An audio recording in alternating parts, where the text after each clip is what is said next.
Och klockan har blivit 7 och vi har ju utlovat ett webbinarium här, ett intressant sådant ikväll. Och det är Vänskapsförbundet Sverige-Israel som bjuder in ihop med vår lokalförening i Mälardalen. Jag heter Magnus Agestav och sitter med i förbundsstyrelsen. Och ikväll som sagt så har vi mycket intressant talare med mycket aktuell information. Isaak Bachman som vi alldeles strax ska få lyssna till. Det här seminariet kommer ta kanske 1,5 till 2 timmar ungefär. Det kommer ges utrymme till att ställa mycket frågor. Och då måste ni skriva ner, och det gör man då i chatten eller det här Q&A. Så kan man skriva frågor som sen då kommer att tas upp och ställas till Isaak. Och ni kan skriva på svenska om ni så känner bekväma med det. Det kommer också ges en viss översättning här. Men jag släpper in dagens moderator, Bengt-Ove. Tack för det, Magnus. Jag lämnar över till dig och tackar för min medverkan så länge. Tack, Magnus.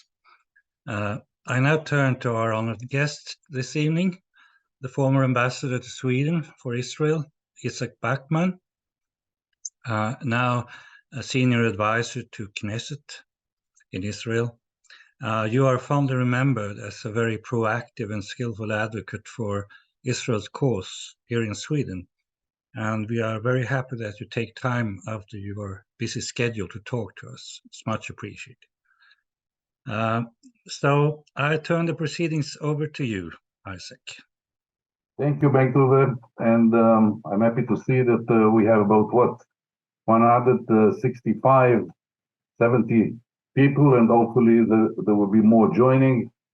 I finished my ambassadorship in Sweden in August 2017, and since then I haven't visited. This is the closest I get to Sweden right now, and I'm happy to come back to, I assume some of those that are watching me, I can't see all of you, but some I do know, and I have great friendship with Sweden as a country and with many, many individuals that I came across during my 5 years with my wife, and she also has many friends there. So it's great to be with you, and I'm happy that you still have interest in Israel, and I can contribute to this interest by getting into this hot subject, hot in any meaning possible, of this war that started on the 7th of October with Hamas.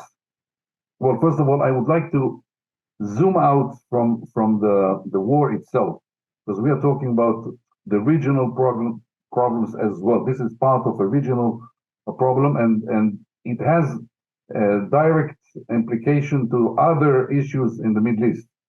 And the expression of those issues finds us in this war. So we have to enlarge a little bit the scope. And from a big forest, if the Hamas war with Israel right now is an area in this forest, we have to zoom out a little bit and look at the forest from above. So when I look at the situation right now, there's one observation that I would like you to take into consideration, and it is the fact that today's wars, I leave the floor for Bengt-Ove for translation. Thank you. Isaak, jag tycker att det är roligt att se oss igen. Det här är det närmaste Sverige han har varit sedan 2017, och han har många vänner och stor vänskap med många här, och är glad att se vårt fortsatta intresse för Israel. För att kunna behandla kriget mellan Israel och Hamas så måste man zooma ut och se den stora bilden i Mellanöstern. Please go on. This time, the war with Hamas and the previous rounds of violence that we had with Hamas are an indication, a very important indication to the difference in between the wars, the traditional wars, and today's war in the Middle East.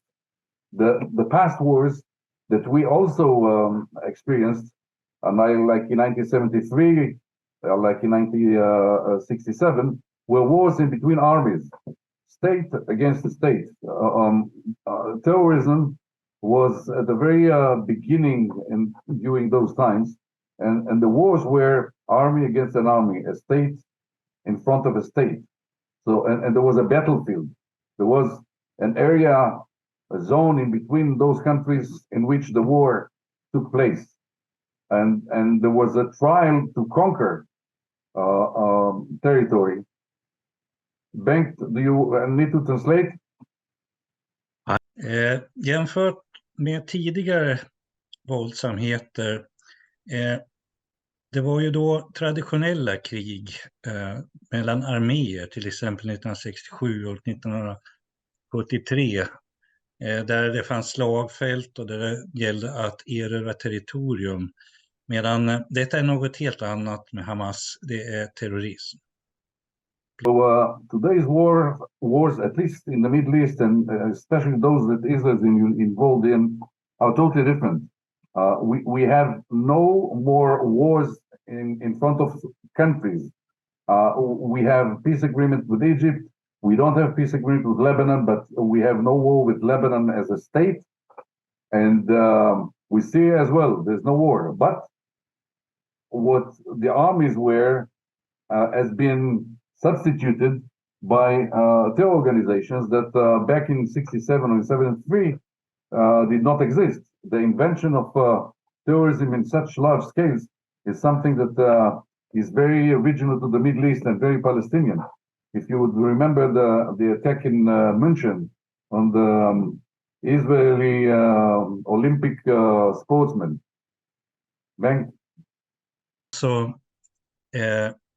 inte krig nu mellan Israel och deras grannländer. Man har fredsavtal med en del, med andra inte, men det är inte krig. Det som vi nu ser, det är terrorism, och det var någonting som började i början av 70-talet. Till exempel minns vi München-massakern 1972. So before the München massacre during the Olympic Games in 1972, it's 51 years back. When you look at the situation today, since then, this was the beginning of terrorism that was invented, so to speak, by Palestinians, including in airplanes, in airports. This is something that we all owe to the Palestinian terrorism and others that imitated it, that we have to go through such security checks in airports. And flights became really uncomfortable in many instances. So the difference in between the past wars to the present wars are that today's war have no battlefield and no organized army. What it means that there is no state behind the terror organization, and the terror organization is a giant, in fact, army. When we refer to terror organizations as terror organizations, we usually think about a few guys, popping out from a forest and attacking and trying to terrorize civilians. In this case, we are talking about armies of terror. When we are talking about Hamas, Hezbollah, the Islamic Jihad, and other organizations, those are armies of terror. Why army? Because in the scale, they are in numbers, many soldiers with a lot of ammunition. Bang. Som sagt, början av 1970-talet så började man med flygplanskapningar, München-massakern, och det här var någonting som PLO började med och som sedan har spritt sig lite ut över världen. Och detta har ju då krävt att man gör stora säkerhetsinsatser vid alla flygplatser. Det står alltså ingen stat direkt bakom denna terror, men det är ändå fråga om en armé av terrorister. Man tänker sig enstaka terrorister som dyker upp. Nej, det här är en armé av terrorister, Hamas, Hezbollah med flera rörelser som har oändligt med vapen och mycket terrorister. we have those armies of terror. I'm saying armies because those are really armies. If you take the size of Hamas when it comes to terrorists, we don't call them soldiers, obviously, because they don't represent any state. And this army of terror, as in figures, in numbers, I assume that much more or many more terrorists than the Swedish army itself have. I think that the Swedish army, when I looked at the Wikipedia, I don't trust this, but it's around 25,000 regular at any given moment soldiers. Well, the Hamas, assumingly, has about 40,000. So this is an army. The difference is that this is an army of terror. They have no rules, no international law, nothing to abide them from doing whatever they think is suitable for their purposes, which complicates obviously a lot. Bang. Hamas kan man alltså kalla en armé, inte en armé av soldater, därför att de är inte soldater, de är terrorister. Men de är förmodligen fler än Sveriges armé, som kanske ligger på 25 000, då har Hamas 40 000. Skillnaden mellan en vanlig armé och Hamas är att en armé följer regler och konventioner, vilket inte Hamas gör. De gör precis vilka illgärningar de behagar. So what we have with Hamas in the south, we have also with Hezbollah in the north, in Lebanon. Lebanon is assumingly an independent country with administration, government, and an army, but they have an additional army that is called Hezbollah, which does practically whatever they feel like doing in Lebanon, and they are not committed to any international law. It is an army of terror, and the common denominator that both have, Hamas, the Jihadic Islam, which is a small organization, but basically with the same principles as Hamas, based in Gaza, Hezbollah does at the north. And all this is obviously orchestrated and organized, and not by Israel, obviously, and not by Lebanon, but a country that we all know and we all understand, and they don't hide behind it. Iran, the administration of Iran, the mullahs, the ayatollahs, they talk about it freely, about their support directly to Hezbollah and to Hamas, and they are proud that they do so. And on top of it, they are out loud and outspoken when it comes to the extermination of Israel. Bang. Hamas motsvarighet i norr, i Libanon, är ju Hezbollah. Libanon är ju ett land, men inte ett reguljärt land i praktiken som styr sig själva, utan där regerar Hezbollah som en stat i staten och lyder ingen regering. De här är ju då styrda och finansierade från Iran, som säger högt och tydligt vad deras målsättning är, och det är ju Israels utplåning. This problem of having such large armies that there's no government behind it. In the case of Hezbollah, they don't have the rule and the control over territory, not officially, but practically they do. In Gaza, it's the same. There's no elected government recognized by the international community in Gaza, but there is practically an administration which is called Hamas that controls the Gaza Strip.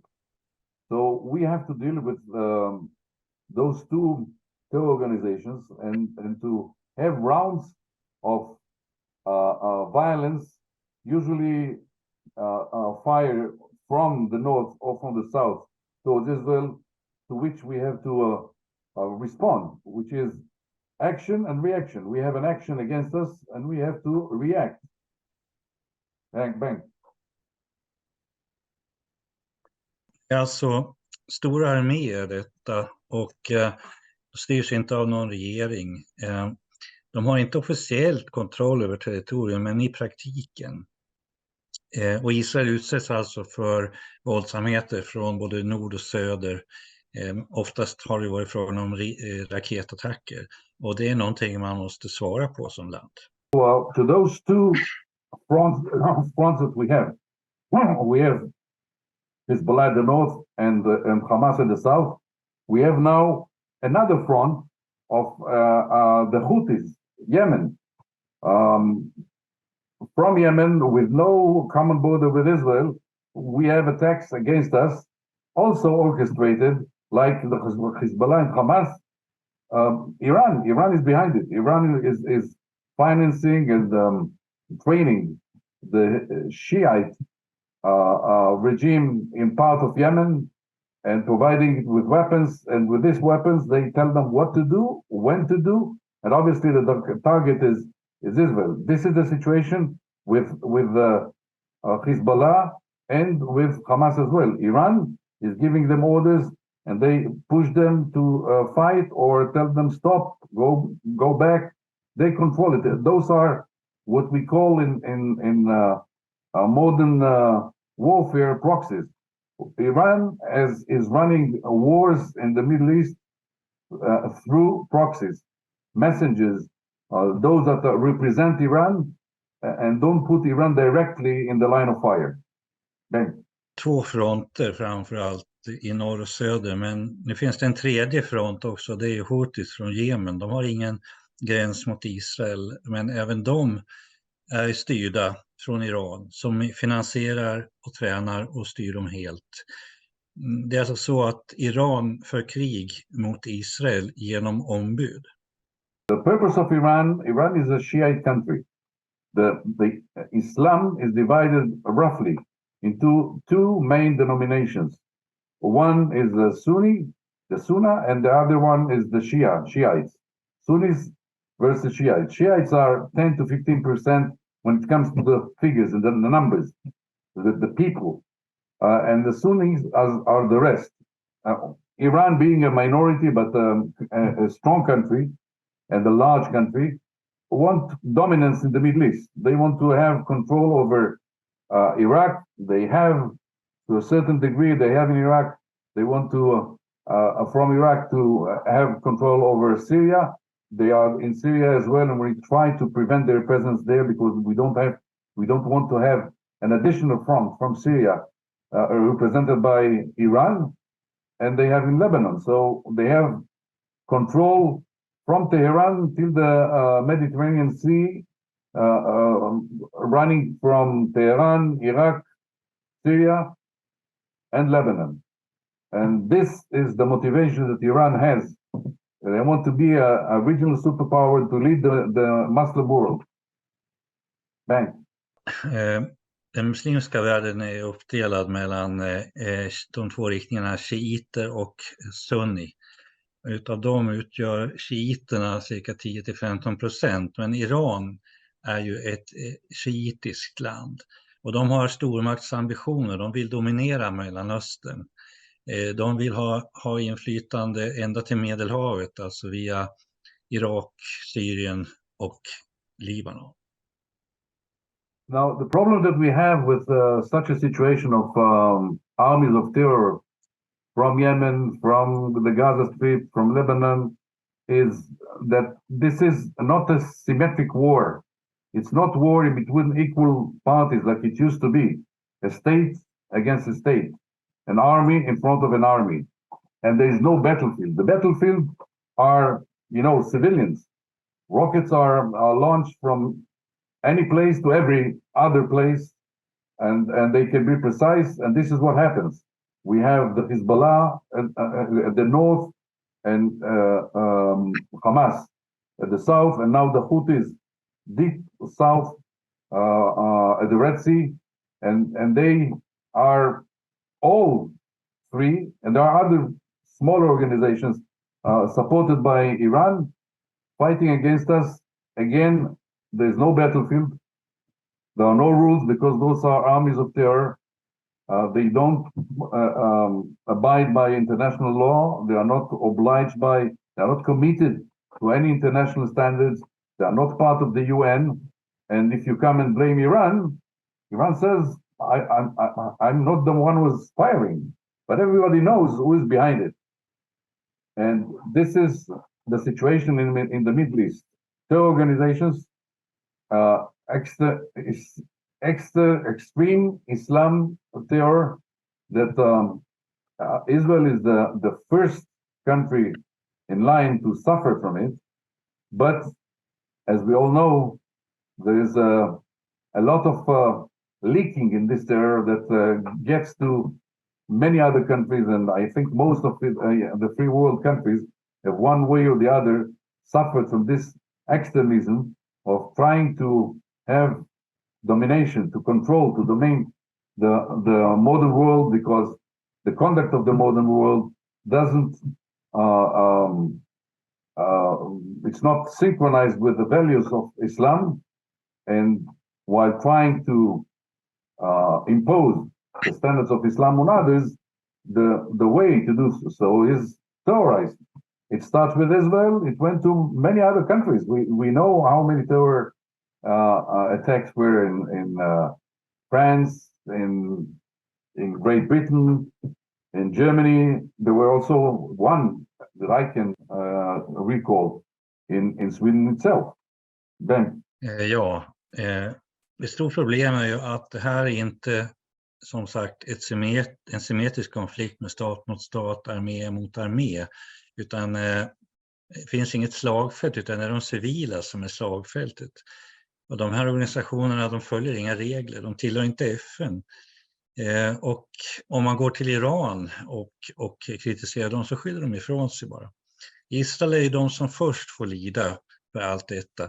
Men det finns ju andra länder också som får lida av denna terror. Och ett sätt för islamisterna att underlägga andra länder och kultur islam, det är ju just terrorism. Och vi ser det i till exempel Frankrike och Storbritannien. Don't get me wrong. I'm not saying that every Muslim is a terrorist, okay? What I'm saying is that there are a lot of terror organizations, Islamist terror organizations, and they are active. And many times they attack the free world because they can't live in peace with the liberal values of the modern world. Now, this is only to clarify. Now, all this is the negative part of what happens in the Middle East. But there's also a positive part that I want to touch upon shortly. It is the Abraham Accords. In the last few years, about a little over 3 years, we had the privilege to enter into a new era in the Middle East, with having official peace accords with UAE, United Arab Emirates, Bahrain, Morocco, and Sudan. Those are 4 Arab countries. And this is the first time that, the Palestinian problem wasn't an impediment. It did not stop those countries from saying, well, we are committed to the Palestinian issue, but we think that we can live in peace with Israel as well. We will try to work with both. So before this war, we were also almost on the verge of having Saudi Arabia and many other countries to follow that would join those Abraham Accords. And we hope very much that after this war with the Hamas, this would come back to the track that we had, and we will work on it. So at the end of the line, we will have additional countries joining the Abraham Accords, and instead of only 4, we'll have many more. This would change the Middle East totally, and it would become, no doubt, a more peaceful and more stable region. Isaak vill klargöra att han inte säger att alla muslimer är terrorister, utan det är ju då de mer extrema, som vi brukar kalla islamister. De kan inte godta våra liberala och demokratiska värderingar.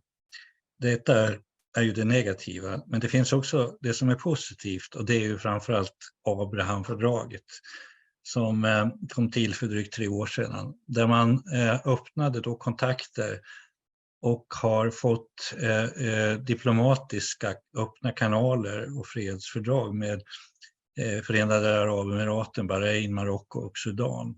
Och Palestina-problemet var inte ett hinder denna gång som det har varit i så många år.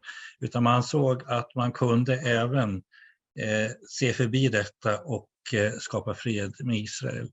Saudiarabien var mycket nära också innan det här kriget bröt ut, eller denna massaker bröt ut den 7 oktober. Och man hoppas att när det här är över så ska man fortsätta på detta spår och ytterligare flera arabländer komma med i detta fördrag, och det skulle göra Mellanöstern till en mycket säkrare plats. We are getting closer now to the present war with Hamas. This was looking at the force from above, and we'll get closer to the war with Hamas.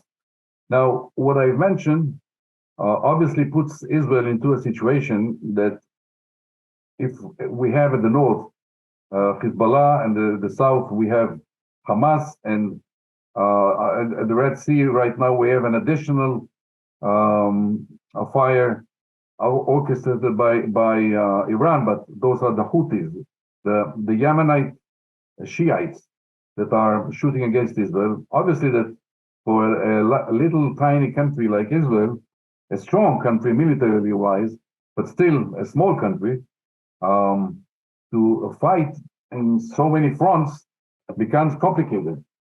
One of the reasons that we insist so much in eliminating the Hamas is that we want at least one front to cease to exist. We had enough with this front, and the fact that we have so many fronts complicates the possibility to run normal life in Israel.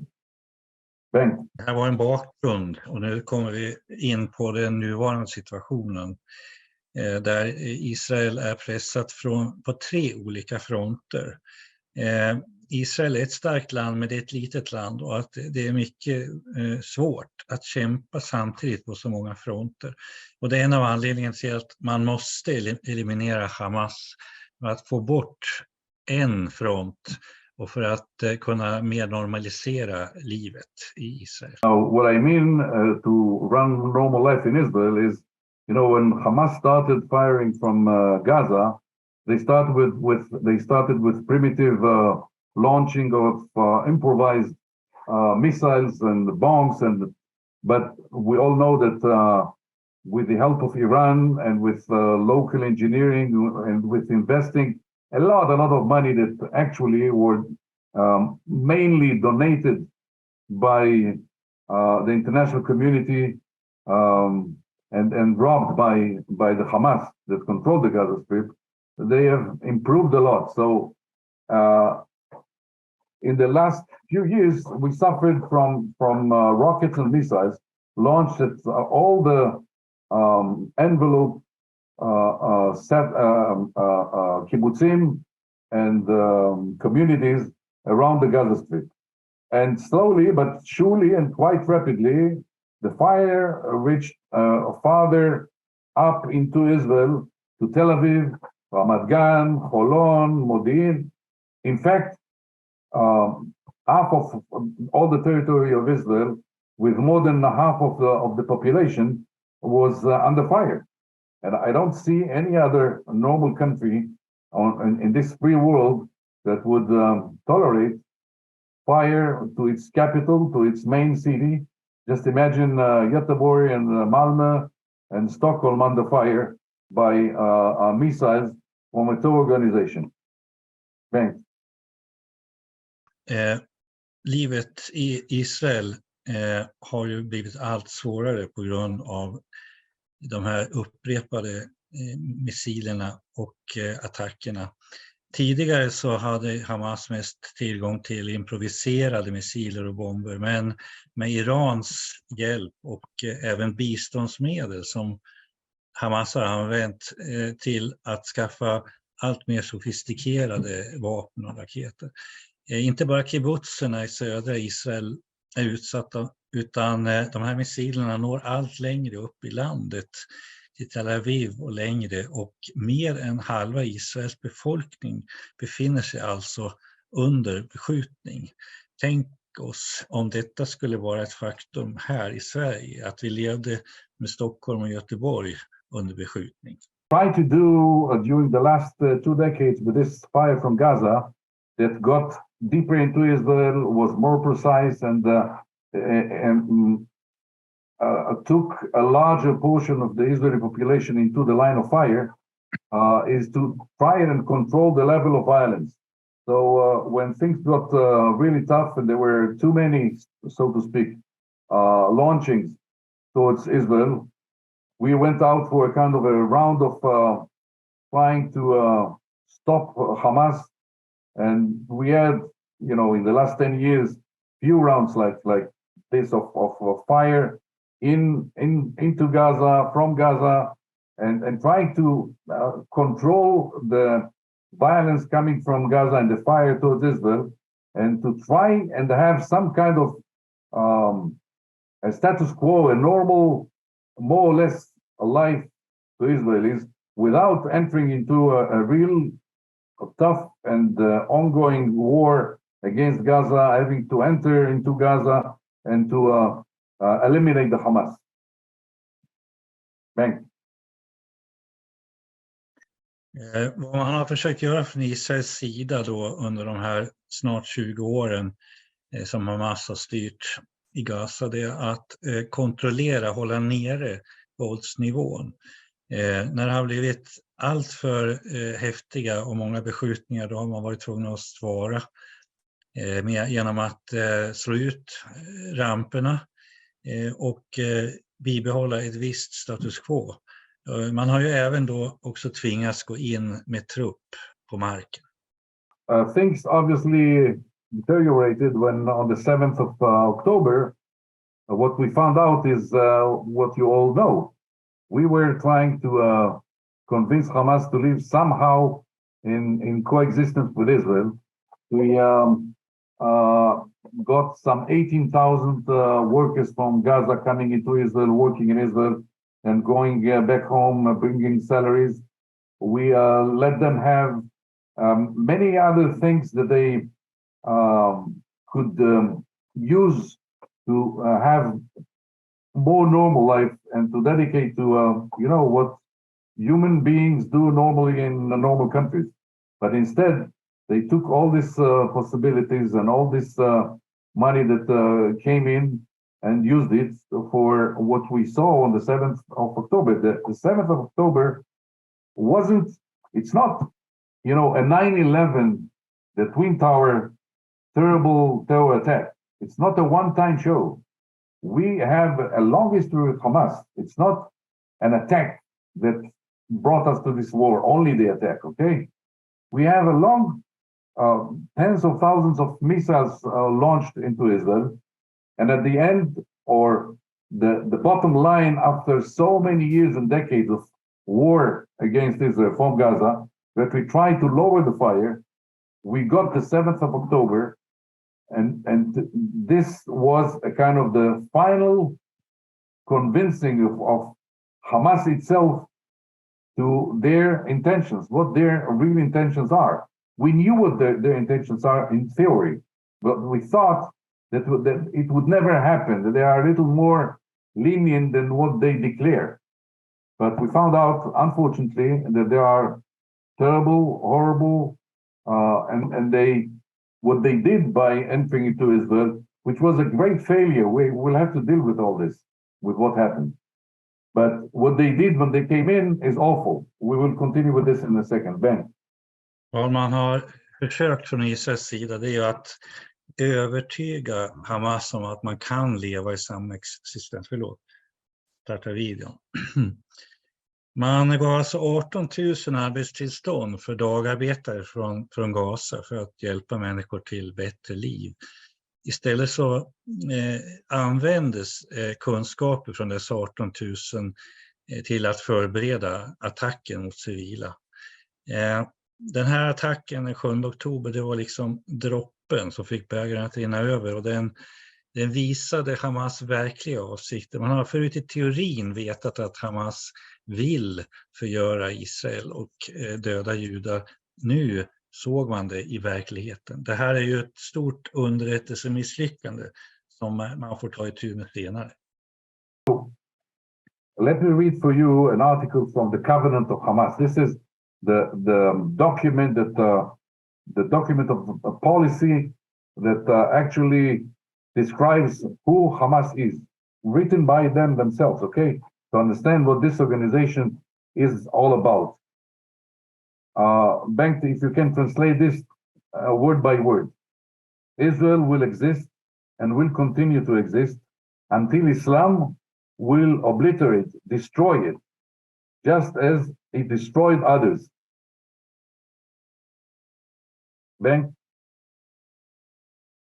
I Hamas fördrag står det så här, med deras egna ord: Israel kommer att existera tills dess att islam förgör det, liksom man har förgjort andra före dem. We knew this obviously beforehand. This is a document that was published. We read it and we knew about it, but we thought that, you know, this is a very far-fetching declaration and that there's no way that this is what they're going to do.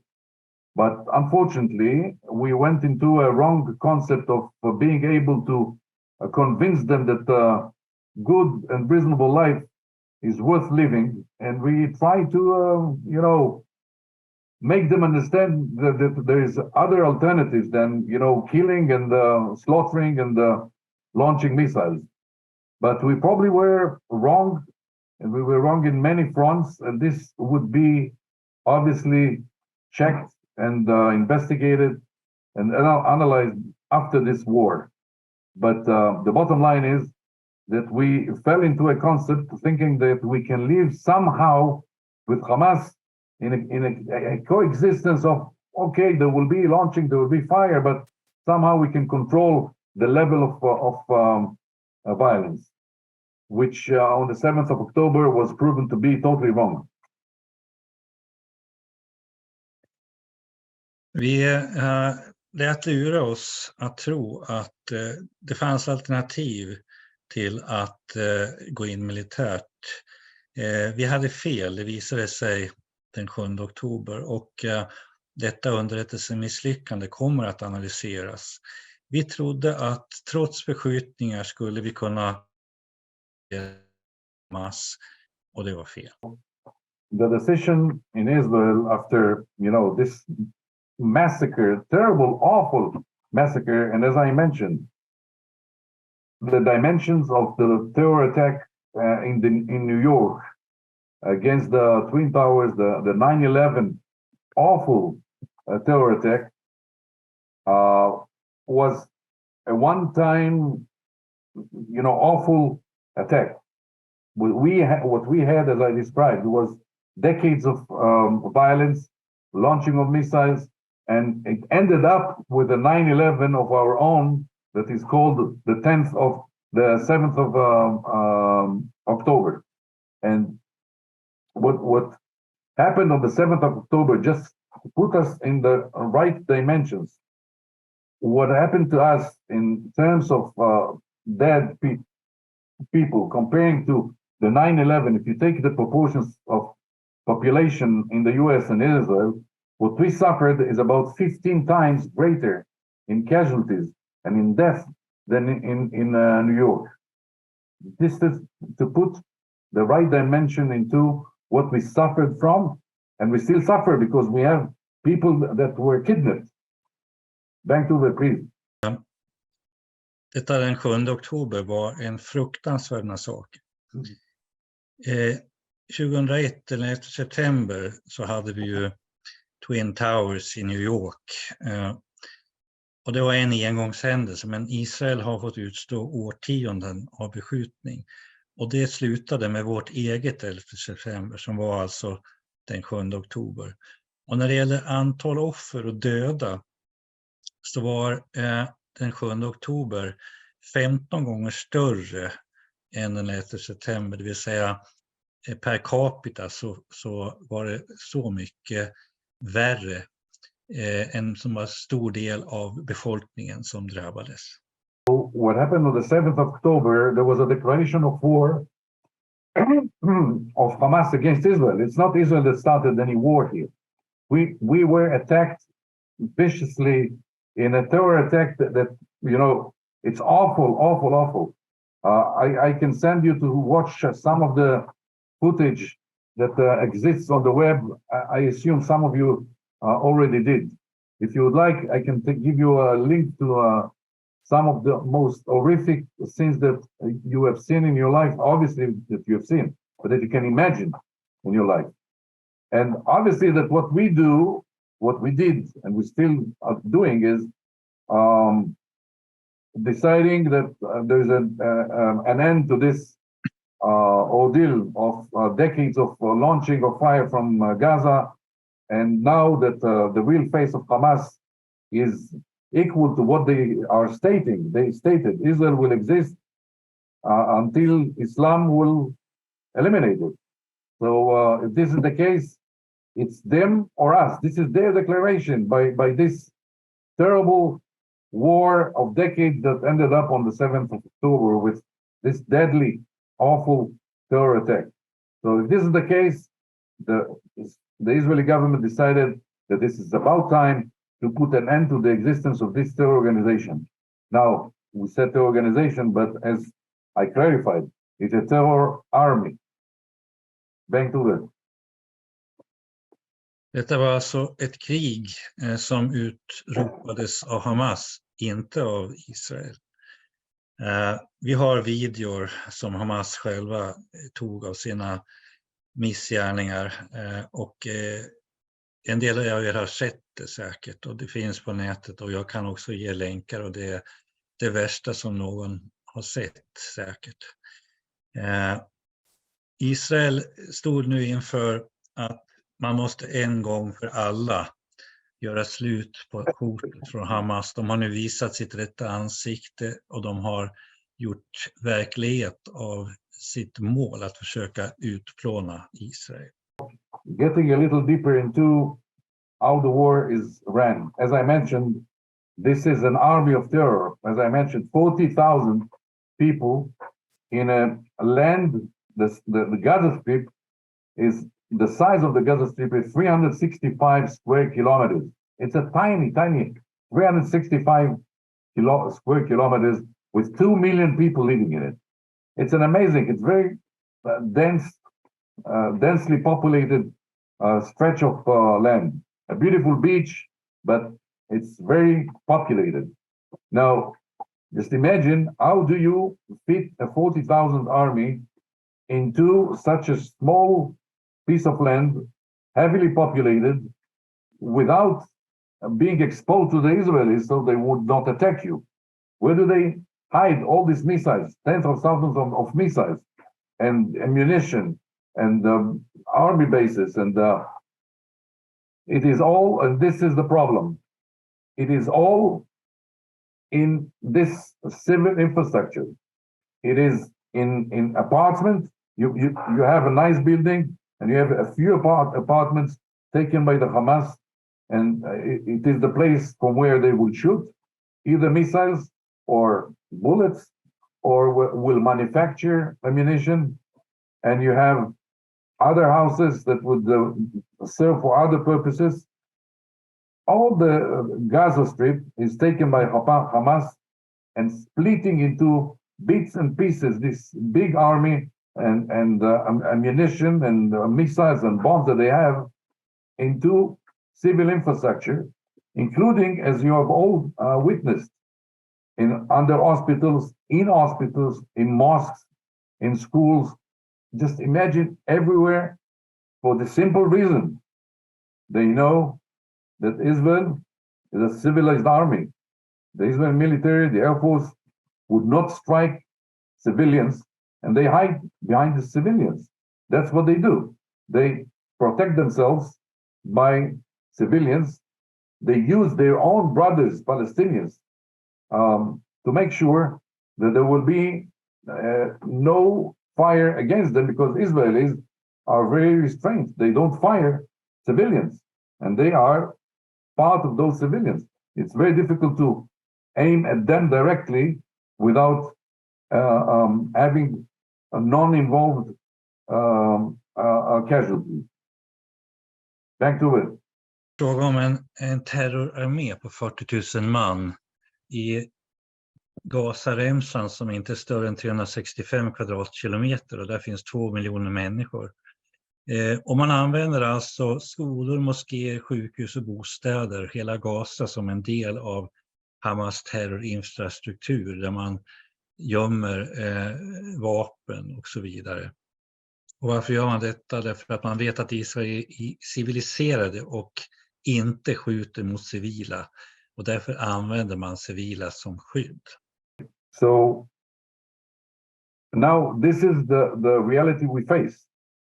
We have to fight terror army that is hiding behind civilians, shooting at civilians in Israel, and using civilians in Gaza. In both cases, their own people suffer, not only suffer, but killed. Part of the fire that they shoot to Israel, the missiles fall and still in the past and in the present, they fall into the Gaza Strip territory, and they injure and kill Palestinians, but they don't care about it. They don't care at all from casualties and death among their Gazans brothers. And so they kill both Palestinian civilians and Israeli civilians. This is what we have from Gaza. Now, what we do is protecting our population from this fire, and we provide them with the Iron Dome that protects the cities from the missiles that are launched into Israel. And we protect them with shelters, and we have special protected a room in each apartment in Israel that was built in the last 15 years. So everybody has a room to run to, and a siren that would tell him that there is a probability of a bomb or a missile falling in his region. So he ran to this shelter, he waits, and if nothing happens, he comes out. So we protect civilians. What they do is use them, and with this we have to try and to prevent terror from Gaza, while the whole world is very worried from civilians being injured in Gaza. Please, Ben. Möjligheten för Israel är alltså att man står emot en terrorarmé som angriper civila Israel och som även dödar sina egna genom felriktade raketer ibland, vilket inte verkar bekymra dem alls. Israel försöker skydda sin befolkning bland annat genom Iron Dome och genom skyddsrum och genom att man de senaste 15 åren har byggt särskilda säkra rum i varje lägenhet. Dit man kan ta sin tillflykt när flyglarmet går. Israel försöker skydda sina civila, Hamas utnyttjar sina civila. I can promise you that Israel is very precise with its fire. We don't aim at civilians. It's not incidental that they hide behind civilians. It is because we don't fire at civilians. If you'll take any other war that was fought by Western countries, you'll find that the number of non-involved killed in military actions in Gaza is in proportion much smaller than in other cases in Iraq, in Afghanistan, in Iraq, by other countries. And on top of it, I want to remind us all that what Israel does is eliminating a terror organization that sits on our front. It's 1 kilometer away from our civilians. And it is a must-do action that we do. I remind you that we had all humanity was witnessing the ISIS, the Islamic State terror organization. That was awful, obviously. And the whole free world united, brought together forces and attacked this terrible and vicious terrorists and put an end to it, not to maybe to the idea, but to their capabilities. And this is without having any front with this organization, without having them at home. We have a terror organization, a terror army on our front and our border. Thank you. Israel använder sig ju verkligen av precision när man måste slå ut raketbaser och ramper. Och man ska komma ihåg att när det gäller antalet civila dödsoffer i Gaza som omvärlden verkar vara mycket bekymrad över, och vilket ju naturligtvis är hemskt. Men det är alltså mindre där än jämförbara andra konflikter. Vi har Hamas bara 1 kilometer från våra civila och vi är tvingade att slå tillbaka. Vi kommer ihåg ISIS, denna hemska organisation. Hela fria världen fördömde dem och man gick också samman för att krossa dem. Och man krossade kanske inte deras idéer men deras förmåga att angripa. I'll take a 2 minutes break, go and drink something and I'll be back with the questions, okay? I still have a lot to tell you and to discuss, but I know it's complicated. We don't have enough time. And with the translation, I have less possibility to talk as long as I have the material in front of me that I want to go through. But it's okay, and I'm sure that the questions would be interesting and would be enlightening us with angles and issues that I've not even thought about. So 1 minute and I'm back, okay? Vi tar en kort paus. Isaak går och dricker ett glas vatten och sen öppnar han alltså fältet för frågor.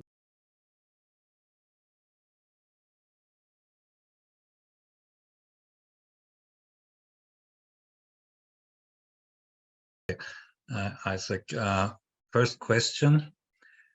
Will this war affect Israel's weapons export to Azerbaijan?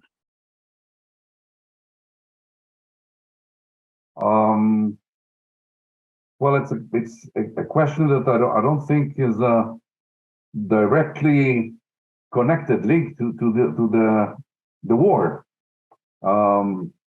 Azerbaijan is a very friendly country.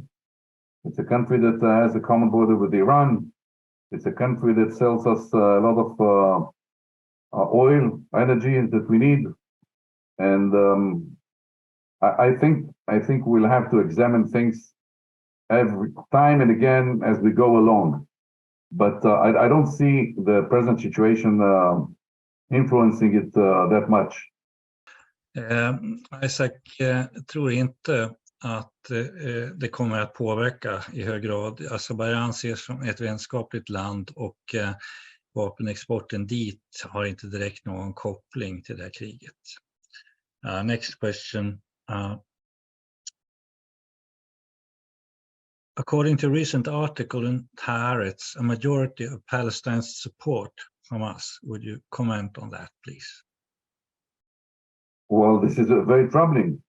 This goes to the very basic thing that what happened with Hamas, the 7th of October vicious attack is something that a large part of Palestinians support. They are happy with it. And after the 9/11 attack in New York, they went out to the streets and having festivities. And we see this now when it happens to us with the Hamas. Which puts in a big question mark the possibility to have a two-state solution. Everybody talks about two-state solution. What kind of a solution can you have with the organization like Hamas, one, and what kind of an agreement can you have after supposedly eliminating it with people that support such activities, and not only support, but part of them take part in it. It's not only Hamas in Gaza that is terrorizing Israel. We had a lot of terror coming from Ramallah, from the Palestinians not in the Gaza Strip, Palestinians that belong to the peaceful, so to speak, peaceful part of the Palestinian Authority. So this is something that we will have to think carefully how to go about the coexistence with the Palestinians. Det här är mycket bekymrande att en så stor del av palestinierna uttalar stöd för Hamas. Det var ju likadant den 11 september, då dansade man på gatorna, och det är likadant nu. Och det här gör ju att den här tvåstatslösningen får man ställa ett stort frågetecken för. Hur ska man kunna skapa fred och en fredfull samexistens med ett grannfolk även efter att Hamas är borta ur leken, när de har de här inställningarna och stöder och även deltar i terror? Det är ju inte all terror som utgår från Gaza, utan även från den så kallade Västbanken. Next question. With regards to the Abraham Accords, I'm under the impression that the King Salman bin Abdul Aziz resisted Saudi Arabia joining the accord, while the Crown Prince Mohammed bin Salman supported the accord. Has this changed with the war against Hamas? To my best knowledge, no. Inte så vitt han vet. Next question. How can there be refugee camps in Gaza? Is poverty, clan rule, and information control instruments for terror organizations to rule and dominate? Well, it's not. It's a terror organization, Hamas. It controls the Gaza Strip. It's not a legal and recognized administration, but practically, what they decide happens in Gaza. They control Gaza by an iron fist. What happens in Iran is a joke compared to what happens in Gaza. They take your food, they take your energy, the oil, whatever they feel comfortable, they do. And in such a reality, you ask why there are refugee camps. That's what we say. They shouldn't be refugee camps. The refugees are an asset for the Palestinians. They exist, and this is the only place on earth that being a refugee is an asset. Once you became a refugee in 1948, your son is a refugee, and your grandson is a refugee, and your grandson is. It goes from father to son. It's like an asset that you actually give from father to son. And this is one of the reasons why the Palestinian problem is perpetual. It would never end because the Arab world wanted it never to end. Ja, jag tar ett lite kort svar. Att det borde naturligtvis inte finnas flyktingläger i Gaza eftersom det ju inte är ockuperat. Och detta är också den enda platsen på jorden, inte bara Gaza då, men palestinska områdena där flyktingstatus går i arv och kan göra det sedan 1948, och som då alltså innebär att det är egentligen en tillgång att ha flyktingstatus. What we, just to accomplish this answer, what we preach for is the money donated by Sweden and many others, not only Sweden, to the Palestinians, to UNRWA, should be not for maintaining this refugee status, but for rehabilitating, because the numbers are growing. You know, the money that is donated to the Palestinians is supposed to be feeding up and educating a growing number of people, because it's the father, the son, and his family and his next family, which is an absurd. It would never end. Bara för att tillägga då att dessa biståndsmedel som går till dessa som har flyktingstatus, det blir ju allt fler och fler som har denna flyktingstatus eftersom den går i arv. Ja, sluta där. Is the latest charter of Hamas the one from 2017? What about it? Is this the latest charter of Yeah, Hamas? they introduced some changes, but it doesn't change the basic principles, not in written and not in practice, as we can witness. It's not that they became peaceful suddenly. Man har gjort vissa ändringar av ord, men har ju inte ändrat grundbetydelsen på något sätt. And here's a question: how much of the missiles and rockets have been fired and launched from areas where there is a presence of UNRWA? From all the Gaza Strip, they're everywhere. They run the social welfare, they run the schools, the health system, the healthcare, everything. So practically it's everything. Now, it's a vicious circle because Hamas is everywhere, UNRWA is everywhere. Hamas is very violent, aggressive, and they force everybody to do what they want. And on top of it, UNRWA can hire only people from the Gaza Strip.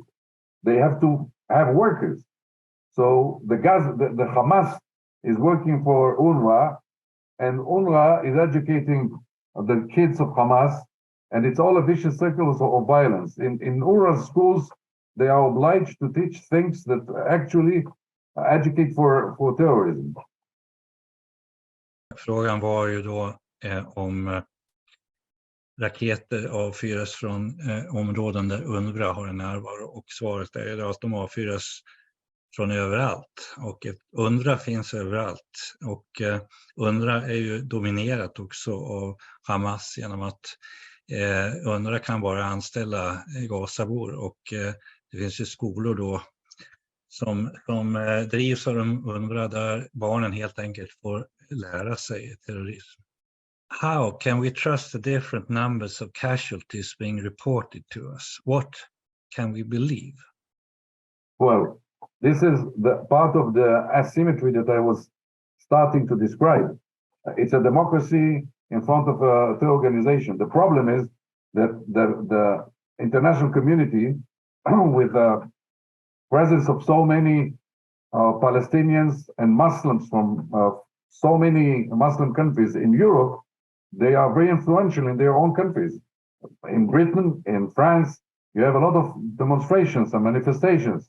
And the media, much less the governments, but the media and other experts, they look at Israel and the Hamas on equal footage.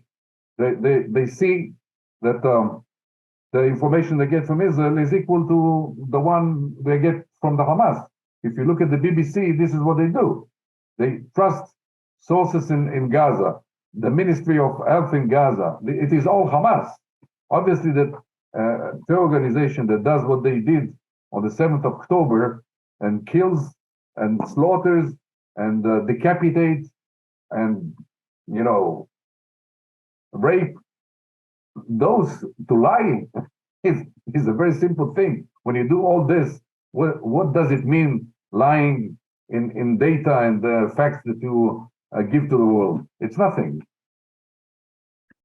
Frågan var, hur kan vi lita på dödssiffrorna som vi får höra? Vad kan vi tro på? Isaak talar om att det här är en asymmetri. Det är dels en demokrati, Israel, och en terrororganisation. Men det finns så många muslimer i Europa, inte minst i Frankrike och Storbritannien, och de har stort inflytande. Och massmedia, de ser Israel och Hamas som likvärdiga parter. Och trots att, och de tror alltså på Hamas siffror, men om man bara betänker vad Hamas gjorde den 7 oktober, hur de mördade, halshögg, brände och våldtog, så är det ju inte konstigt om de använder lögn också som ett vapen. What is the perception of the possible Russian involvement and stance? Well, it's not a direct involvement. It's not that they, are present in Gaza. To a certain degree, they might be influential. We have noticed that they support very much Hamas. They don't look at it and they don't define it as a terror organization. They have not condemned the 7th of October attack, and they look at what we do in Gaza as war crimes and genocide and all kinds of things that are very disappointing. We noted down, and we understand what we have to understand, and the policies that we will have in the future will take into consideration the whole spectrum of Russian presence in Syria on one hand and their views on the other. Frågan var om en möjlig rysk inblandning och hur de påverkar. De är ju inte direkt involverade, men de uttalar ju stöd för Hamas. De har inte fördömt massakern den 7 oktober. Och det här är ju någonting som kommer att påverka hur Israel ser på Ryssland i framtiden när det gäller andra saker.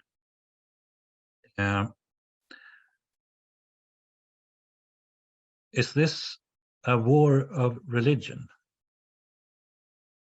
Well, it's on one hand it is. Hamas is looking at it as a word of God to fight, as I mentioned, till Islam will eliminate Israel. They don't talk about a civil or a state entity. They are talking about Islam. The notion is Islam will exterminate Israel. So with Hamas, there's no way to negotiate because they are acting according to a divine order and they obey this order. This is what they believe in. Det var alltså om det var ett religionskrig. Och på sätt och vis är det ju det, för Hamas ser det ju så. Det är ju islam som enligt deras program ska utplåna Israel. Därför så går det ju inte att förhandla med en organisation som ser sig som gudomligt skickade.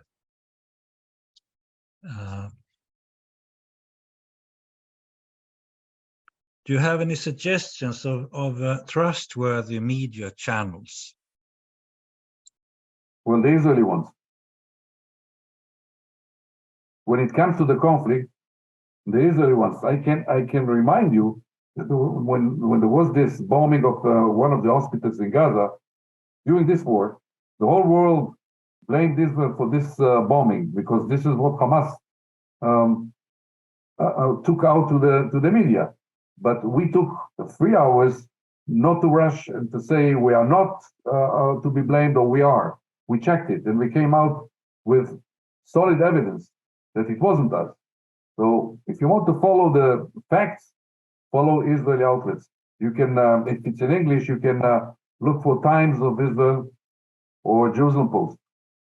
And Haaretz is reasonable, but with a kind of a very, what in Israel is considered to be a leftist point of view. Frågan var alltså tillförlitliga mediekanaler och det finns knappt det. Men om ni vill ha fakta så gå till Israels egna kanaler och till exempel Times of Israel, Jerusalem Post och i viss mån Haaretz, fast de anses vara ganska långt ut på vänsterkanten.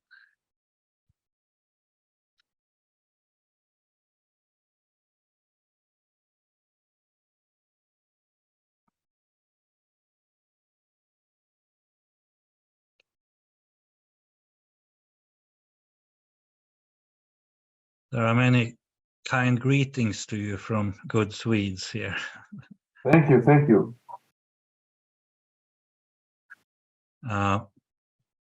Here's a question. What will Israel do if Hamas will delay the release of hostages by releasing them, for example, 2 per day? Will Israel wait or break the truce? Listen, this understanding with Hamas is not done directly between Israelis and Gazans or terrorists in Gaza. Qatar is involved, and Egypt is involved, and the US is involved. the trustful conduct of Hamas is not something that we build upon. We take the countries that are involved as guarantors to this understandings, and if it won't work, we are determined to go on and to finish the job. In fact, we have no other choice. I mean, it's not a luxury. It's a very painful job to do. We will lose lives, obviously. We will have soldiers involved in the killing and injured, and it's not a fun job to do. But if we want to have some kind of future with normal life, if we want the inhabitants of the south going back to their villages around Gaza, if we want at the north the same thing, we evacuated many because of the Hezbollah. We have to finish this job and to leave Gaza clean from the possibilities to fire against Israel. Frågan var ju då om vad Israel gör om Hamas kommer att fördröja frisläppandet av gisslan. Och det är ju inte så att Israel förhandlar direkt med Hamas. De kan ju absolut inte förhandla med dem. Men man har alltså andra länder som Egypten, USA, Qatar som fungerar som ombud eller garanter. Men Israel har ju inget val här annat än att avsluta jobbet. Det är smärtsamt, det kommer att kosta många soldaters liv, men för att kunna återfå någon form av normalt liv i Israel, inte minst i södra Israel, så måste man få ett Gaza som är rensat på Hamas terrorister.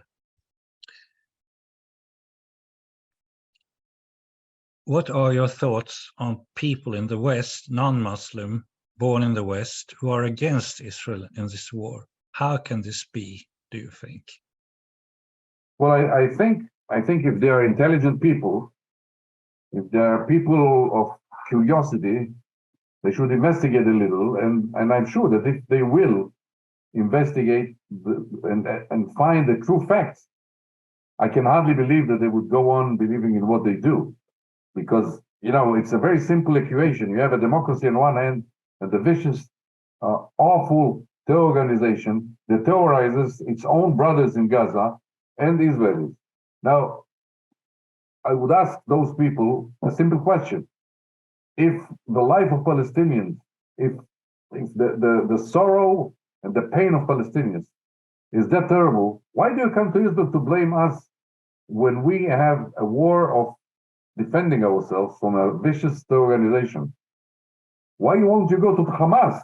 If you look at the present situation, the Hamas, after being beaten so terribly, still they are not giving up. They still fight. They want to continue fighting. So go to them. If they'll stop fighting, maybe we'll have an end of this war. Why coming to Israel? We run a war, and there are two parties for this war. Hamas and Israel. Go to Hamas. It's in their hands. If they feel that terrible, they want a ceasefire right now, ask them to surrender, to finish this war, and there will be an end. Why coming to Israel? This is the question I would ask them. Ja, Isaak, han uppmanar dem här, alltså de här i väst som inte är muslimer och födda i väst och ändå emot Israel i den här konflikten. Om de är intelligenta så bör de väl undersöka och finna fakta. Att de kan ju inte, om de är intelligenta, tro i längden på detta. Att de jämställer då, eller rättare sagt, de skyller mer på ett civiliserat land som försvarar sina invånare än en terrororganisation som gör livet svårt även för sina egna. Varför skylla på Israel? De borde gå till Hamas istället, som gör de som är roten till detta.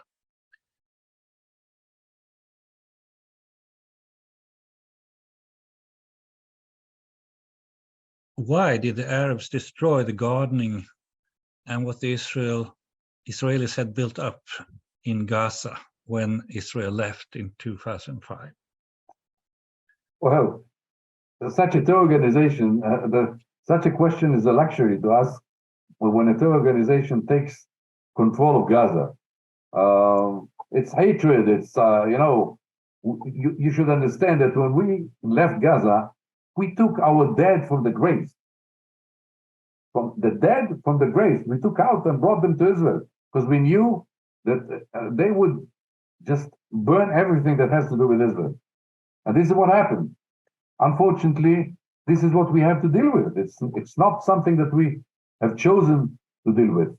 It is what Hamas is. We left Gaza hoping that it would become to a Singapore or Hong Kong, very successful kind of an island that would flourish, and they have great strip of beach along the Gaza Strip. Why not to build something like normal people do? But I have no explanation. This is the question we have to ask them. As a matter of fact, yes, what you have asked, this is what happened. Why? It's not me that can give the answer. The answer I have is this is what they do. This is what they are.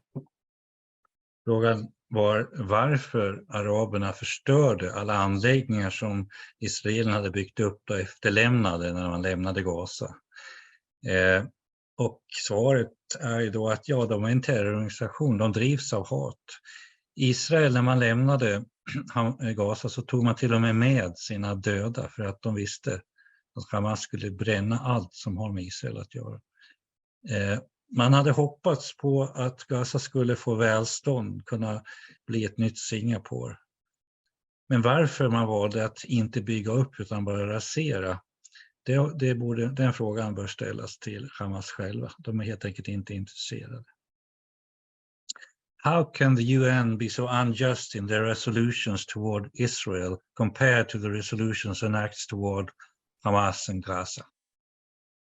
Well, I'll tell you, this is the great mistake Western societies have trusting the UN so much. UN is an organization that is working with majorities. There are 195 votes in the UN, small, big, large countries, all sizes. It is not a democracy. When you vote, it doesn't create a democracy. Democracy like the Swedish one, Israeli one, the British one, has checks and balances. There's a lot of mechanisms to protect the minority and so on and so forth. At the UN, you don't do anything except for voting. Now, when you have such large numbers of Muslim and Arab countries that are automatically against Israel, and when they have so much economical power, and they have control energy and oil, and you have so many other countries dependent on them, you have an automatic majority against Israel, no matter what the subject is. So you end up having an organization that is very one-sided when it comes to Israel. We are a minority country in the UN in the sense of having very little in numbers, alliances. Most of the UN members are anti-Israel by definition, because those are urban Muslim countries and they are automatically against Israel. It's not us that are happy with it. This is what they do decades, and the result is to be very partial, because the UN is not an organization that can be trusted when it comes to the Middle East and Israel. Obviously, with Israel, it's an organization that is very biased, very one-sided, and it is unfortunate that this is the situation. Frågan var, hur kan FN vara så orättvisa i sina resolutioner mot Israel jämfört med sina resolutioner mot Hamas och Gaza? Ja, FN är ju ingen demokrati. Alltså, det finns 195 länder och det är både små och stora länder. Och de flesta är ju då muslimska eller på annat sätt mot Israel, vilket innebär att de har en automatisk majoritet, och därav blir det då en stor ensidighet. Israel däremot har ju mycket få vänner i FN, så det är ju en mycket olycklig situation. Israel is determined to finish Hamas' ability to harm Israelis again. What about Hezbollah? What could be those? Who could be those who inspired Hamas to the October 7 atrocities? Well, as I mentioned, there is one conductor to this orchestra, which is Iran. Iran is obviously involved in all this, and Iran decides when the Houthis in Yemen will attack Israel, and when Hezbollah will attack Israel, and when if Hamas attacks Israel, they tell Hezbollah what to do and when to do. So the fact that we have fire from Hezbollah is not something that happened accidentally. There's somebody that takes decisions in Tehran and gives them instruction, do that. Obviously, we would like to have an emphasis and the most energy on one front. So we maintain the northern front on a lower fire. It's a, so to speak, a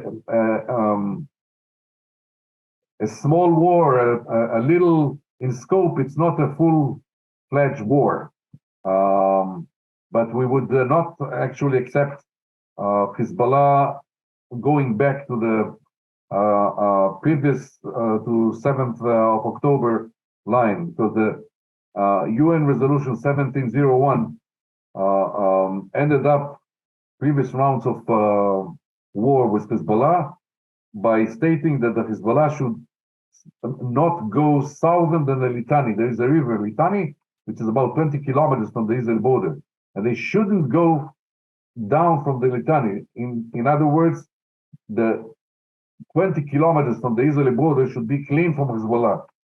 And not only that it's not clean, but they are right on our border, 5 meters, 10 meters from our border. And this is not permissible anymore. We won't accept it. The international community, in fact, in this decision 1701, decided that this would be the situation, because Hezbollah did a different thing.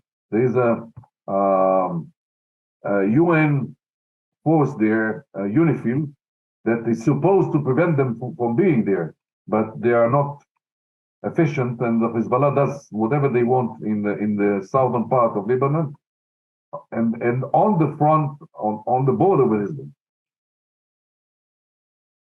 Ja, frågan var ju då om Hezbollah. Vad tänker Israel göra? Man är ju beslutna att göra slut på Hamas förmåga att skada israeler. Isaaks svar är ju att det är Iran som ligger bakom alla dessa. Men Israel vill lägga mest energi på en front. Man har inte ett fullskaligt krig i norr just nu. Men man kan ju inte acceptera att Hezbollah går ända in på gränsen, vilket de ju nu gör. Enligt en FN-resolution 1701 så skulle Hezbollah inte få gå söder om Litani-floden, alltså 20 kilometer från Israels gräns. Och nu är man ända in på gränsen. Och det här kommer inte Israel att acceptera.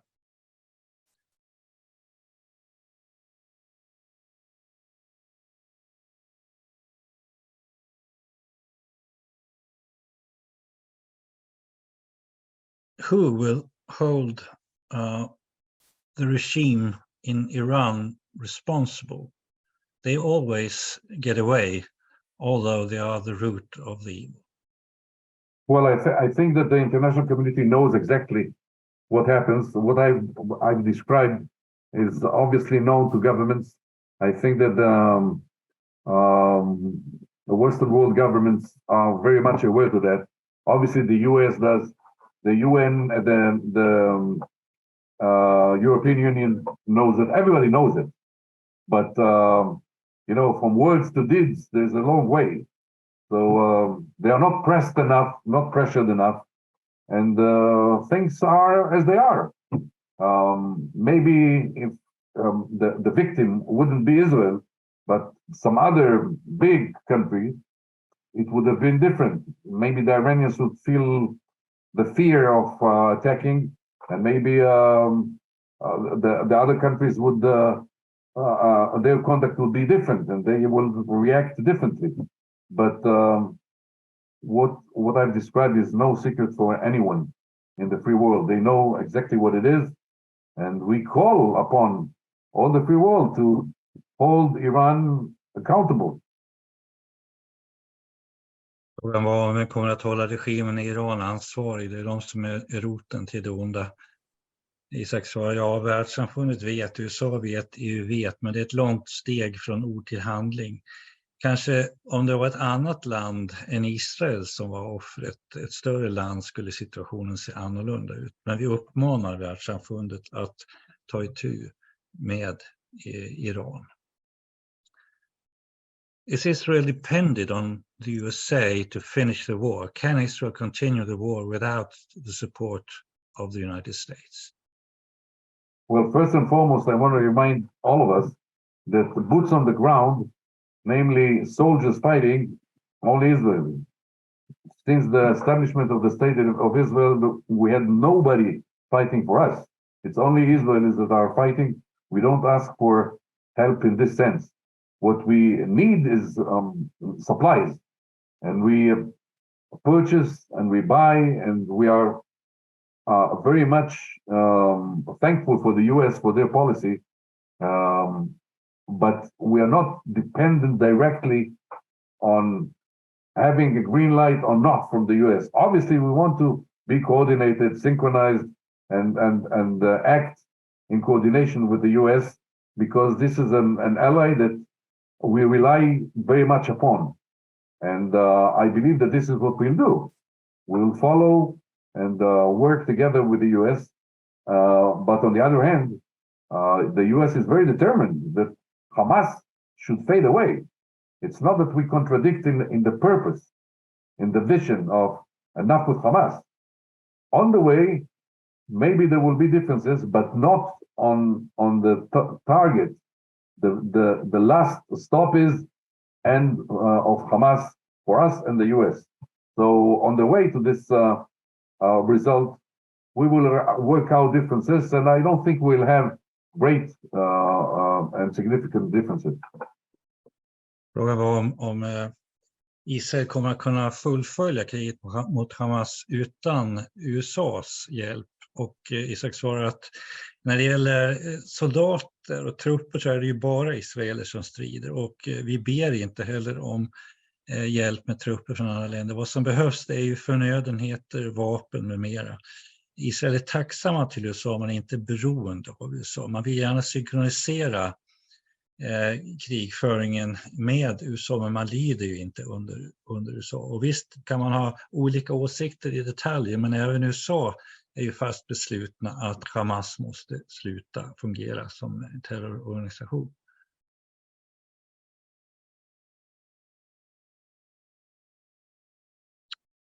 What is the plan for Gaza when Israel controls the area? Well, the idea is not to stay in Gaza and have the control of 2 million Palestinians. This is not something we aspire, and it's not something we want, obviously. The aim is to clean Gaza from the possibility to fire against Israel, to Israeli territory, and to make sure that Hamas is not running Gaza anymore. How this should be ran when those two achievements would be reached is something that we will have to work out. It's not us. We are not going to stay there. We would insist on the possibility to get into Gaza if we are fired, or if there is a building up of possibility to fire, in order to prevent it on time. Now, the problem is that the Palestinian Authority is also, as I mentioned, not so friendly, as we all know. So to give them now the control of Gaza and end up having also a non-friendly administration in Gaza is something that we would have to reconsider very much. If there will be changes introduced into the Palestinian Authority conduct, and they would be committed to different standards than those that they apply today, that include many times, acts of terrorism as well, and teaching and educating hatred of Israel. If there will be some changes, then we can consider them going and controlling Gaza, maybe with some at the first stages, with some involvement of international and maybe with an emphasis to Arab countries helping them. Ja, frågan är vad kommer att hända med Gaza när Israel har tagit över. Alltså. Och Israel vill ju inte stanna där och kontrollera 2 miljoner araber. Målet är ju att eliminera Hamas som ett hot och deras förmåga att kunna rikta hot mot Israel i framtiden. Vad kommer att hända? Ja, palestinska myndigheten har först på tal då, men de är ju inte heller vänligt inställda till Israel och vi vill verkligen inte ha dem där istället. De uppviglar ju också och lär sina barn att hata Israel. Vad som behövs är väl en form av internationell närvaro i början, och sen får man väl se om det sker någon förändring hos den palestinska myndigheten, så kan man ju diskutera den möjligheten. How long will it take to destroy Hamas in your estimation? Well, it's going to take a long time. It's going to take a long time because we work systematically, we work carefully. We work carefully for two main reasons. First is to try to do the utmost of not harming non-involved civilians in Gaza. And second, because we want to prevent casualties within our own ranks and our own soldiers. So for those two reasons, we work carefully. And we knew to begin with, when we went into Gaza, the first moment we stated, it's a long job. Because as I mentioned, this is a big army divided to apartments and little rooms here and there, and under hospitals and schools, and a whole big cities which is underground in tunnels, dug under the buildings. So it takes a long time to actually diffuse all these harmful possibilities they have using all this infrastructure. Det kommer att ta en lång tid att eliminera Hamas. Därför att man går försiktigt fram och systematiskt. Man vill inte skada oskyldiga civila, och man vill inte få många israeliska soldater som dödsoffer heller. Och det är ju, Hamas har ju byggt in en terrorinfrastruktur i själva samhället. I hus, lägenheter, sjukhus och tunnlar. Man har hela städer under jorden.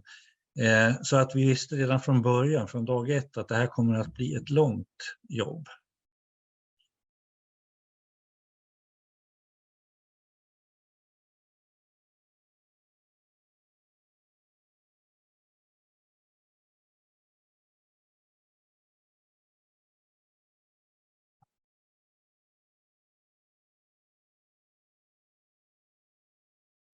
This is a big question. What is the long-term solution for Israel towards the Palestinians?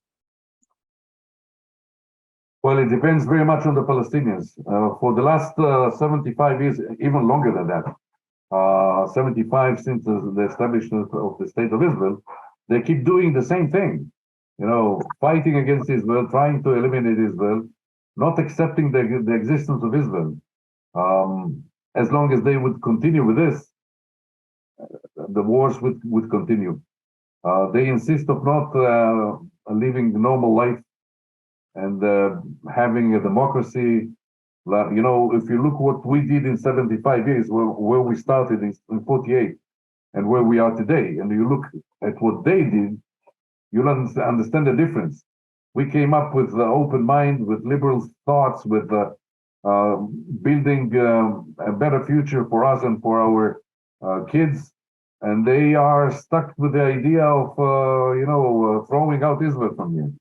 So if this is what motivates you and makes you survive for so many years, something is wrong here, and this is not for us to be changed. It's something that they have to change in their DNA. If this is what you teach time and again, don't be surprised that you live in this situation. Israel is strong. It's a fact of life here. We are not going to vanish. And they don't accept it. In Gaza Strip, they don't accept it full stop. In Ramallah, they accept it partially, in words, in declarations. In practice, not always. Frågan var, hur ser Israel som vad är en långsiktig lösning när det gäller Palestina-araberna? Och det beror på Palestina-araberna, sa Isaak. Under 75 år nu har de gjort samma sak, medan Israel har byggt upp en demokrati och för att bygga en bättre framtid så har de ägnat sig åt att bara vilja få bort Israel. Så att den frågan, den beror väldigt mycket på dem själva. De måste förändra sitt DNA helt enkelt.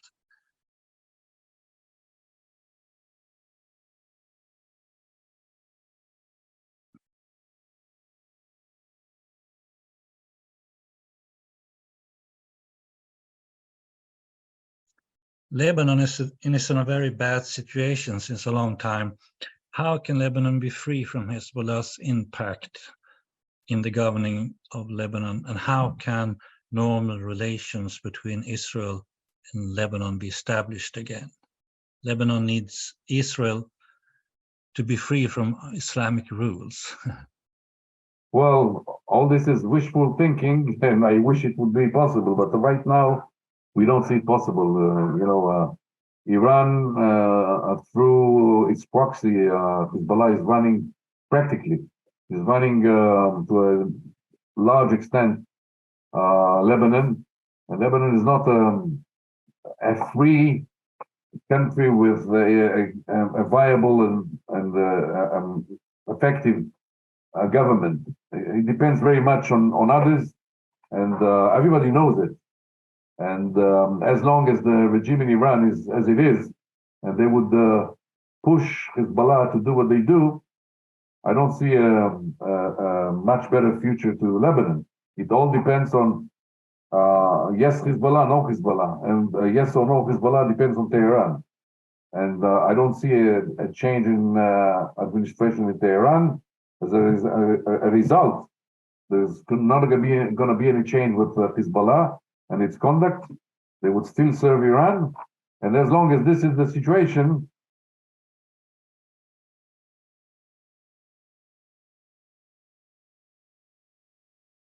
use significant changes.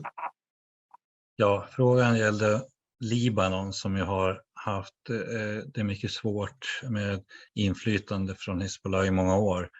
Och hur kan de få bättre relationer med Israel? Ja, önsketänkande, säger Isaak. Det är inte möjligt så länge Iran styr Libanon vid Hezbollah. De är inte ett fritt land som kan fatta egna beslut. Ett kort svar.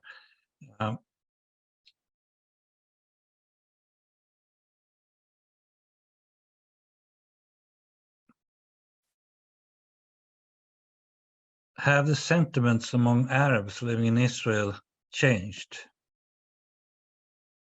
Well, this is a question that obliges me to enter the hearts of so many individuals. I can judge only from the social behavior of the Arab minority in Israel, and I think it's an amazing one this time. We had different times, but less successful. But this time, it's an amazing one. We have, I think, an astonishing Arab society. After this 7 of October atrocities, they are amazed to see what happened. And I think that they realized that this went too far. And they let us do the job, and they don't interfere, and they don't go out demonstrating. Obviously not in large numbers. We have minor cases of focal points of identification with the cause of Hamas, and those are dealt by the police with a lot of efficiency and with severe punishment. And they accept it, by the way. The society at large, the Arab society accepted. They realized that this linkage with Hamas is not good. They shouldn't identify themselves with Hamas. Ja, frågan om stämningen bland araber i Israel har förändrats. Jo, en stor förändring efter den 7 oktober. De insåg att det här gick för långt. De låter Israel göra jobbet så att säga nu, och de är inte ute och demonstrerar. Det finns enskilda fall med sådana som hyllar Hamas, och de straffas också därefter. Men det är en stor skillnad mot tidigare. Do Israel know where the hostages are located.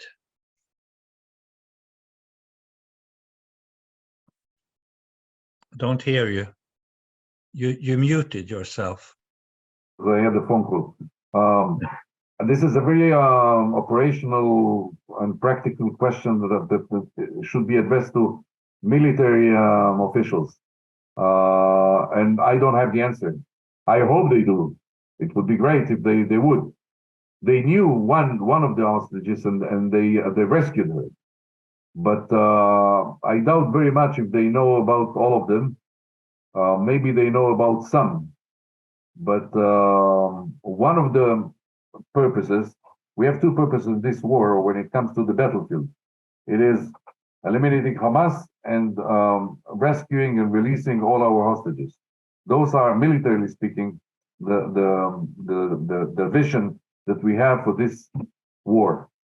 Okay, so we work on both fronts.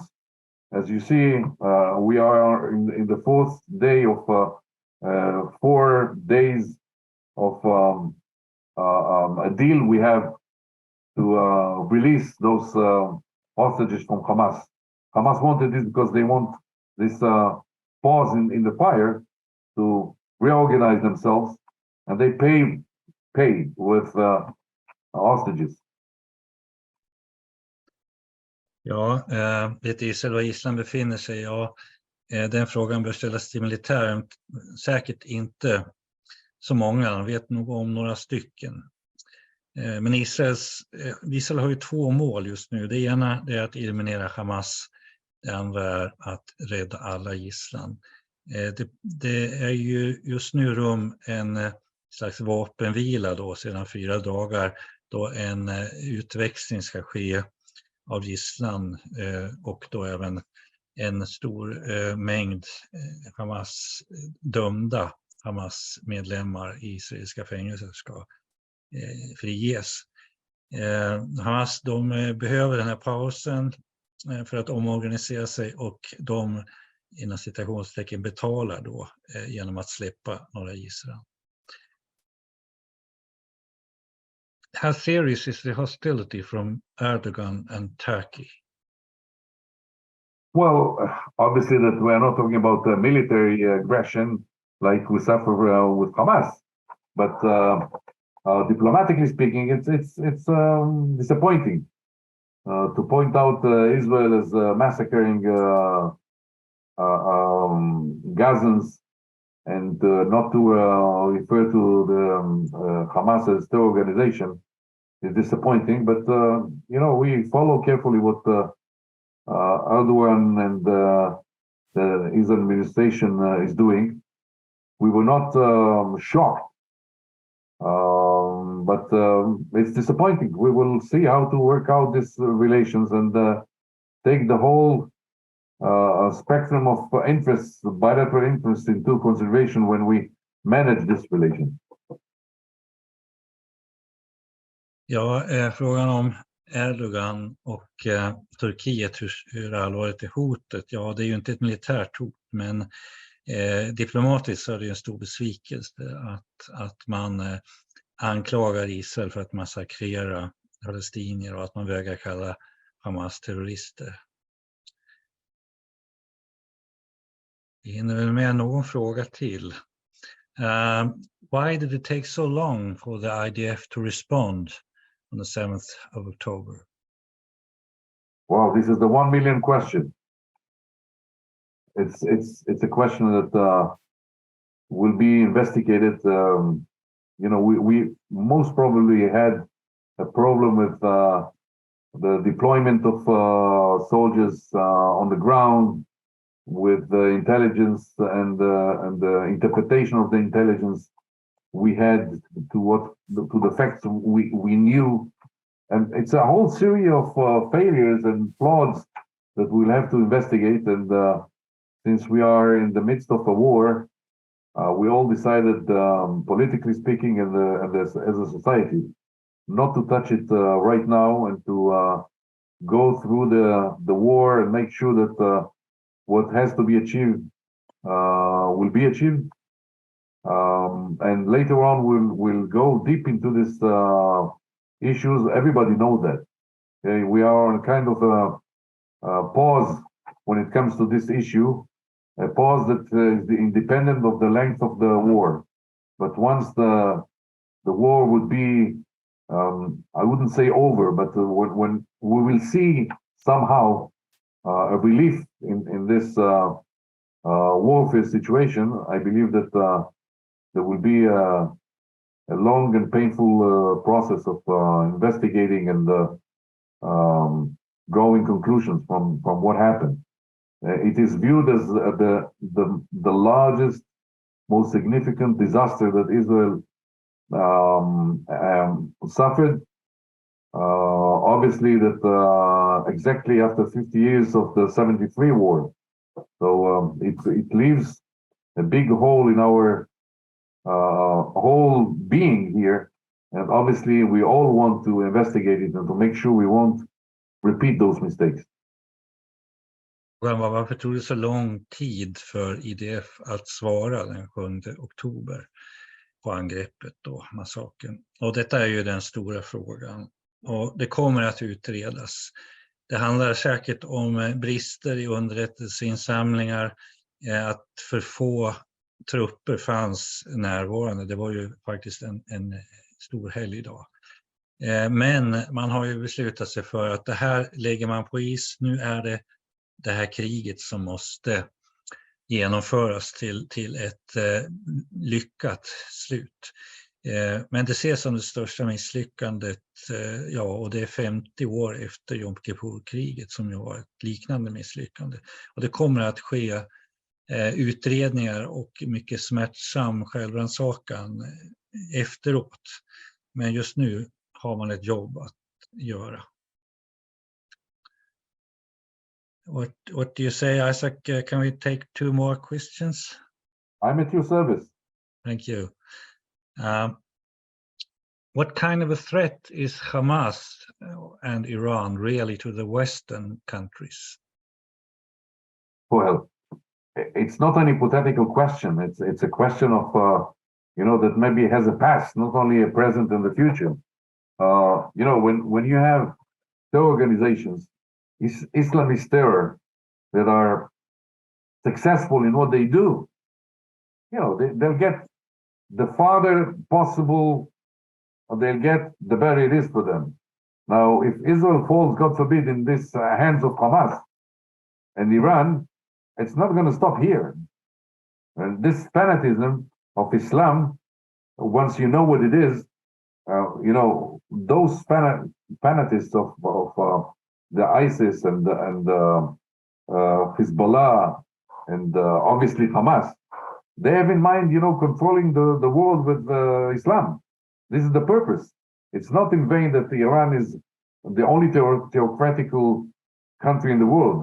The law of Islam is the law of the country. The purpose is, at the end of the day, not the day, it will take a long time if it will happen. I hope it will never happen. Is to dominate a large portion of this world with Islam. Those that are not Muslims are not loyal. They are called infidel. And the purpose of those fanatisms, of those fanatists from Hamas, ISIS, and other Al-Qaeda and others, is to convert the whole world to Islam. Now, if they have success with the first free country in Israel now, it's going to flourish and conquer more and more hearts. You can see how people are supporting a terror organization in the heart of the US, Great Britain, France, Sweden. They all are chanting from the river to the sea, which means eliminating the state of Israel. It won't stop with Israel. We are the front line for the Western society. And I think that there's administrations, the governments realize that. That's why this time we have the support of many, many governments, with one reservation, which is humanitarian help to the civilians in Gaza. And we are very attentive to that. We provide it. We let provisions come into Gaza to make sure that civilians would at least have the basics they need. obviously it's a suffering to be thrown out from your home and get to a point where you have a tent during the winter. That's not fun. But a war is a war. It's not a war in numbers. You know that in the Second World War, the Allies bombarded civilians in Germany, in Dresden, in Kiel, in other cities to defeat the Germans. There were civilians that were killed with no reason. So we are much more careful in what we do, way much more. But it's a war between values. A democracy in defending itself from the atrocities of a criminal Islamist terror army supported by Iran. Frågan var, vilket slags hot utgör Hamas och Iran mot västvärlden? Väldigt mycket reellt hot. Det slutar ju inte med Israel. Islamisterna har ju som mål att lägga hela världen under islam. Omvända oss alla. Om man skulle lyckas med Israel, då får man ju blodad tand. Det är så bekymmersamt att folk i andra länder, USA, England, Sverige, stöttar Hamas och skanderar from the river to the sea, alltså att Israel ska utplånas. Så det här är ju ett krig som gäller hela västvärlden, där Israel utgör frontlinjen. Och västvärldens regeringar förstår detta. Det är ju ett krig mellan värderingar detta. När man tänker på andra världskriget så bombade de allierade Dresden och andra städer för att besegra Tyskland, medan Israel har en mycket större försiktighet när det gäller att slå ut militära mål. One more question, I think.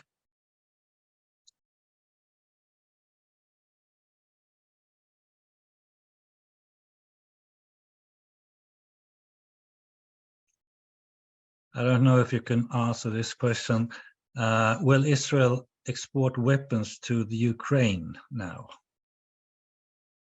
No, this is not a question that I can answer because it's not something that is dealt with the public and in the public eye.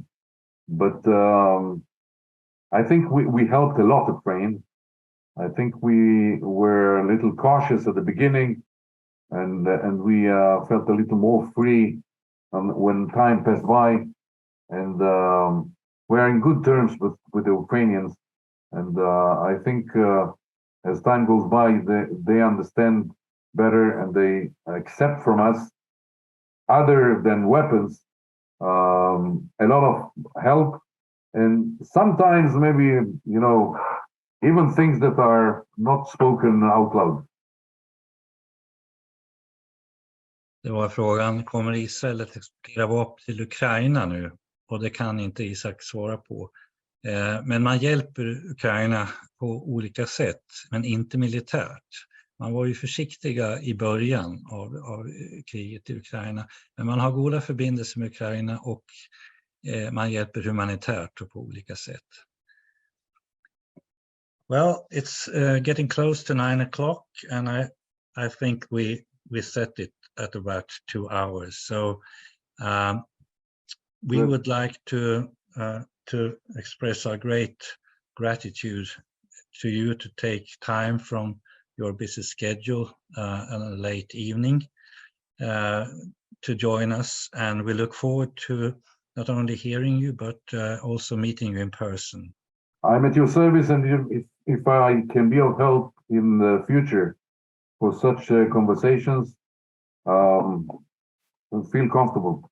I see that we have an additional 34 messages here. Part of it are maybe congratulations, as you said, or other stuff, but part of it are still questions. So I'm happy that the interest exists. Yes. Yes.